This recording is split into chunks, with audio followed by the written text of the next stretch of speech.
তৃতীয় পর্বের শুরুতে শিওকি জাওকে জিজ্ঞাসা করে যে সে এতদিন ধরে তাকে কেন খুঁজছিল। জাও তাকে বলতে শুরু করে যে কুয়াশা দেখা দেওয়ার পর থেকে কিছু শিশু জন্মগ্রহণ করে যাদের অনন্য ক্ষমতা আছে, যাকে আমরা ট্যাবু পাওয়ার বলি, যা 6টি ভাবে বিভক্ত।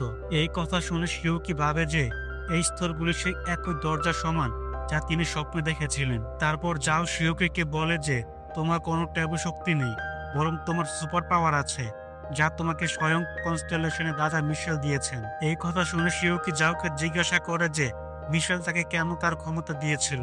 এই কথা শুনে জাও বলে, তুমি কি সত্যি কিছু জানো না, নাকি আমার কাছ থেকে লুকাচ্ছ? তখন শিওকি বলে সে মিথ্যা বলছে না, মিশেল তাকে কিছুই বলেনি। এরপর শিওকি জাওকে তার সম্পর্কে জিজ্ঞাসা করে, কারণ সে যেভাবে মনস্টারদেরকে হত্যা করে কোনো সাধারণ মানুষ তা করতে পারে না। হয় তার ট্যাবু শক্তি আছে অথবা সুপার পাওয়ার আছে। এই কথা শুনে যাও বলে যে তুমি কি মনে করো যে যে কেউ এই ক্ষমতা পেতে পারে? সে কেবল একজন সাধারণ মানুষ যে যুদ্ধ করতে জানে, যে ম্যাজিক্যাল অস্ত্র ব্যবহার করতে জানে। এখন যাও শিওকিকে একটি ব্রিফকেস দেখায়, যার ভেতরে একটা ট্যাবু বস্তু ছিল, যা দিয়ে যাও এলাকাটি সিল করত। এই সব শুনে শিওকি বলে যে আমার সব প্রশ্নের উত্তর দেয়া হয়েছে, এখন কি আমি এখান থেকে চলে যাব? এই কথা শুনে যাও বলে যে তার প্রশ্নগুলো সম্পূর্ণ হয়নি, কিন্তু শিওকি তাকে সেখানে রেখে বাড়ি চলে যায়। পরের দিন যাও শিওকির পিছু পিছু যায় এবং বলে যে তুমি কি জানতে চাও না আমি কোন সংগঠনের সদস্য? এই কথা শুনে শিওকি বলে যে আমি প্রায়ই সিনেমায় দেখেছি যে এই ধরনের জিনিস জানার পর লোকেদের সেই সংগঠনে যোগ দিতে হয় অথবা তাদের হত্যা করা হয়, যাতে তাদের গোপনীয়তা ফাঁস না হয়। তাই আমি কিছু জানতে চাই না। কিন্তু যাও তবু তাকে বলতে শুরু করে যে তাদের মতো লোকদের নাইট ওয়াচম্যান বলা হয়, যারা রাতে এই দেশের মানুষদেরকে মনস্টারদের হাত থেকে রক্ষা করে, এবং তাদের কারণে এই দেশের মানুষ শান্তিতে বসবাস করছে। তাহলে তুমি কি আমাদের সাথে যোগ দিয়ে পৃথিবীকে বাঁচাতে চাও না? কারণ আমাদের সত্যি সুপার পাওয়ার সম্পূর্ণ একজন ব্যক্তির প্রয়োজন। কিন্তু শিওকি স্পষ্টভাবে এই কথাটি অস্বীকার করে বলেন যে তার একটি পরিবার আছে, যেখানে একজন খালা এবং তার ভাই আছেন, যারা খুব খারাপ সময় কাটিয়েছে। তাই এখন সে কেবল তাদের দুজনের সাথে থাকতে চায় এবং তাদের একটি ভালো জীবন দিতে চায়। এই কথা শুনে যাও কিছুক্ষণ চুপ হয়ে যায় এবং তাকে অনুসরণ করা বন্ধ করে দেয়। এরপর শিওকি নাক্সকে সুস্থ করার জন্য তাকে হাসপাতাল থেকে বের করে আনে, যেখানে এখন নাক্সকের অবস্থা উন্নত হয়ে 6-এ দাঁড়িয়েছে। অন্যদিকে যাও তার সিনিয়রদের কাছ থেকে আদেশ পায় যে শিওকি তাদের জন্য খুবই গুরুত্বপূর্ণ, তাই তাকে জোর করে হলেও আনতে হবে। এখন দৃশ্যপট বদলে যায় এবং আমরা দেখি যে সেই প্রাচীন চার্চের লোকটি কারাগারে বন্দি অনেক মনস্টারের কাছে আসে। তারপর সে তাদের দিকে মাংস টাইপের কিছু একটা জিনিস ছুঁড়ে মারে। একটি মনস্টার এটি খাওয়ার সাথে সাথে এটি খুব বড় এবং শক্তিশালী হয়ে ওঠে। তারপর সেই লোকটি সেই মনস্টারের দিকে অনেক মাংস ছুঁড়ে মারে, যার কারণে তারা সবাই খুব বড় এবং শক্তিশালী হয়ে ওঠে। অন্যদিকে শিওকি বাড়িতে ফিরে এসে দেখে যে যাও তার বাড়িতে আছে। শিওকি যাওকে তার ঘরে নিয়ে যায় এবং জিজ্ঞাসা করে যে সে এখানে কি করছে এবং সে তার বাড়ির ঠিকানা কিভাবে পেল। এরপর যাও বলে যে সে শিওকির ব্যাগে একটি টাকা রেখেছিল, যার সাহায্যে সে এখানে এসেছে। এরপর সে টেবিলে কিছু টাকা রাখে এবং বলে যে শিওকির দুটি উপায় আছে, হয় তাদের সংগঠনে যোগ দিতে হবে, না হলে তাকে মেরে ফেলা হবে। এই কথা শুনে শিওকির পা পিছলে যায়, কিন্তু যাও হাসতে শুরু করে এবং শিওকিকে বলে যে সে যদি তাদের দলে যোগ দিতে না চায় তাহলে তার দূরে কোথায় চলে যাওয়া উচিত, কারণ তার সুপার পাওয়ারের কারণে অনেক লোক তার পিছনে লেগে আছে, যার মধ্যে একটি হলো প্রাচীন কনস্টেলেশন চার্চ নামে একটি খারাপ সংগঠন, যারা শিওকির ক্ষমতা ব্যবহার করতে চায়। আর সেই লোকের অবশ্যই শিওকিকে খুঁজছে। যাও শিওকিকে পরামর্শ দেয় যে সে আরামে লুকিয়ে থাকুক, কারণ সেই লোকেরা যাওয়ের মতো ভালোবাসা দিয়ে রক্ষা করবে না। এরপর যাও শিওকিকে বলে যে তারা দুজনে একই রকম, কারণ যাওয়ের বাবাও শৈশবে মারা গিয়েছিলেন এবং তার মাও তাকে অনেক কষ্ট করে বড় করেছিলেন। কিন্তু যাওকে সেনাবাহিনীতে যোগ দিতে হয়েছিল, যার কারণে সে তার মায়ের থেকে আলাদা হয়ে যায় এবং তার সেবা করতে পারেনি। কিন্তু যাও শিওকির জন্য এটা চায়নি, তাই সে তাকে বলে যে তুমি যা ইচ্ছা করতে পারো, সবারও একটি জীবন আছে এবং আমি আমার মায়ের সেবা করব।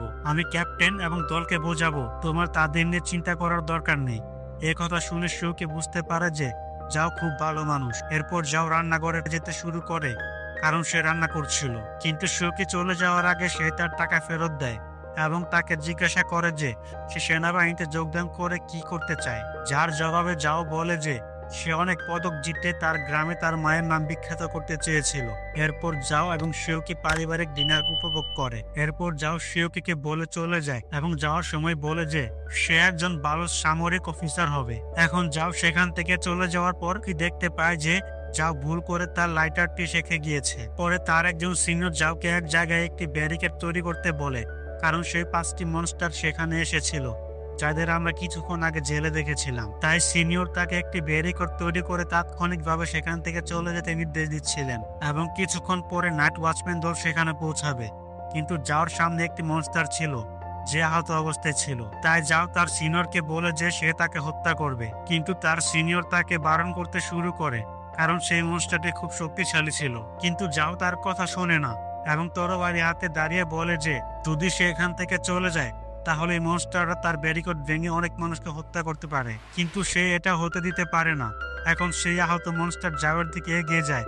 যাও তাকে আক্রমণ করে, কিন্তু সেই মনস্টার যাওয়ার শরীরে নখর মারতে সফল হয়। এটি দেখে যাও বুঝতে পারে যে সেই মনস্টারের গতি যাওয়ার চেয়ে ধীর, কিন্তু তার শক্তি বেশি। কিন্তু একই সাথে সেই মনস্টার যাওকে আঘাত করে।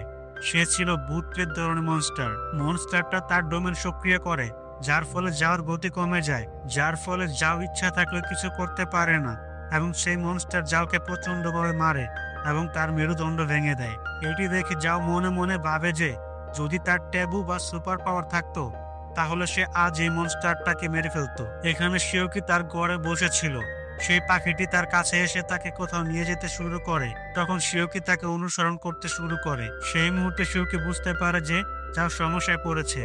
এখানে সেই মনস্টার যাওকে মেরে ফেলতে যাচ্ছিল, কিন্তু যাও বুঝতে পেরেছিল যে এখন তাকে তার শেষ চাল চালতে হবে। তারপর আমাদের বলা হয় যে যাওয়ার কাছে থাকা ট্র্যাকারটি কোনো সাধারণ ট্র্যাকার নয়, বরং এটি নাইট ওয়াচম্যানদের একটি বিশেষ অস্ত্র।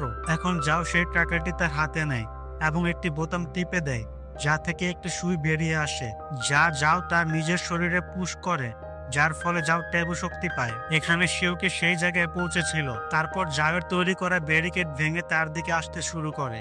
যাও তার শক্তি দিয়ে সেই মনস্টারের একটি হাত কেটে ফেলে। তারপর শিওকি সেখানে আসে।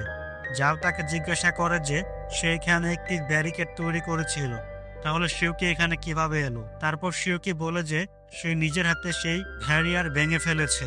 এই কথা শুনে যাও বুঝতে পারে যে শিওকি খুব শক্তিশালী। একই সাথে সেই মনস্টারটি তার হাত হিল করে এবং যাওয়ের দিকে এগোতে শুরু করে। যাও শিওকিকে তার এই আক্রমণটি সাবধানে দেখতে বলে। এরপরে যাও তার তরবারির চাঁদের দিকে ঘুরিয়ে দেয়, যার ফলে চাঁদের সমস্ত বিদ্যুৎ শক্তি তার তরবারিতে আসে। এরপরে যাও খুব স্টাইলিশ ভাবে সেই মনস্টারের মাথা কেটে ফেলে, যা শিওকি দেখতে থাকে। কিন্তু যাও মাটিতে পড়ে যায় এবং তার শরীর থেকে রক্ত বের হতে থাকে। এটি দেখে শিওকি যাওকে জিজ্ঞাসা করে যে এটা কিভাবে হচ্ছে, তুমি তো আঘাত পাওনি। আসলে যাও তার শরীরে যে সুচটি ঢুকিয়েছিল তা কিছু সময়ের জন্য ট্যাবে শক্তি প্রদান করত, কিন্তু এর একটি পার্শ্ব প্রতিক্রিয়া ছিল। এর ফলে তার শরীর থেকে রক্ত প্রবাহিত হচ্ছিল। যাওয়ের শরীরের অবস্থা খারাপ হয়ে গিয়েছিল, কিন্তু শিওকে বুঝতে পারছিল না সে কি করবে। তারপর যাও শিওকে বলে যে সে সবসময় ট্যাবু শক্তি চেয়েছিল এবং আজ সেগুলি ব্যবহার করে তার খুব ভালো লাগছে। এরপরে সে শিওকিকে জিজ্ঞাসা করে যে তরবারি ব্যবহার করার সময় তার খারাপ লাগছিল কিনা। শিওকি এতে হ্যাঁ বলে। তারপর যাও তার সিগারেট মুখে রাখে। শিওকি তা জ্বালাতে শুরু করে, কিন্তু সিগারেট জ্বালানোর আগে যাও মারা যায়। এটি থেকে শিওকি কাঁদতে শুরু করে এবং চিৎকার করে বলে যে যাদের তুমি এতদিন ধরে রক্ষা করে আসছিলে তারা কি জানে যে তুমি আজ পৃথিবীতে নেই? তাহলে কেন তুমি বীর হয়ে সেই লোকদের রক্ষা করছিলে? তারপর শিওকি এর রাগের কারণে তার কনস্টেলেশন শক্তি সক্রিয় হয়ে ওঠে এবং সে বাতাসে উঠতে শুরু করে। এখানে সেই মনস্টারটি তার মাথা হিল করে এবং শিওকির দিকে এগিয়ে যেতে শুরু করে, কিন্তু তাকে স্পর্শ করার সাথে সাথে সে পড়ে যায়। এরপর শিওকি যাওয়ের তরবারি নিয়ে এক আক্রমণে সেই মনস্টারটিকে মাঝখান থেকে কেটে ফেলে। এর মধ্যে সেই নাইট ওয়াচম্যান দলের একটি মেয়ে দ্রুত সেদিকে এগিয়ে যাচ্ছিল, যাকে তার সিনিয়র ফোনে বলছিল যে যাওয়ের ট্র্যাকার নড়ছে না, হয়তো সে মারা গেছে। এই কথা শুনে মেয়েটি বলে যে এটা সম্ভব নয়, সে এত তাড়াতাড়ি মারা যাবে না। আর এখানে তৃতীয় পর্ব শেষ হয়। চতুর্থ পর্ব নিয়ে ফিরছে খুব শীঘ্রই। চতুর্থ পর্বের আপডেট পেতে চ্যানেলটি সাবস্ক্রাইব করে বেল বাটন অন করে রাখুন।